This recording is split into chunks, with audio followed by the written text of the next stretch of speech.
పురం అనే ఊరిలో గంగయ్య అనే నందాచారుడు ఉండేవాడు. పొరుగురిలో ఒకరి ఇంట్లో రథం జరగగా ఆ ఇంటి వాళ్ళు గంగయ్యకు కొన్ని ధాన్యం దానంగా ఇచ్చారు.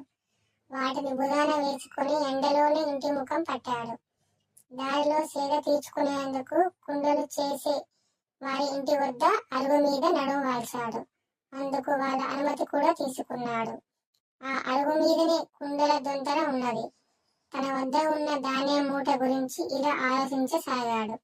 ఈ మూటలోని గింజల్ని విత్తనాలుగా నా పెరట్లో వేస్తే అవి కొన్నాళ్లకు పెరిగి పెద్దదై పంట చేతికి వస్తుంది. ఆ ధాన్యం అమ్మితే వచ్చే డబ్బుతో పాడి పశువులను కొని ఆ పాలు అమ్మితే కొన్ని వేల రూపాయలు ఆదాయం వస్తుంది. అప్పుడు నేను కాలు మీద కాలు వేసుకొని మహారాజులా బతుకుతాను.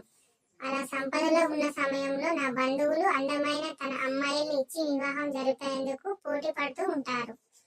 అయితే నేను మాత్రం చీకొట్టి నా అంతస్తుకు తగదని చెప్తాను. వాళ్ళు అంతటితో ఊరుకోకుండా కాళ్ళ వేళ పడతారు. అప్పుడు నేను చీపు అని అంటాను, కాళ్ళతో తంతాను అంటూ కుండల దొంతరును తన్నేశాడు గంగయ్య. కుండలన్నీ పగిలిపోయాయి.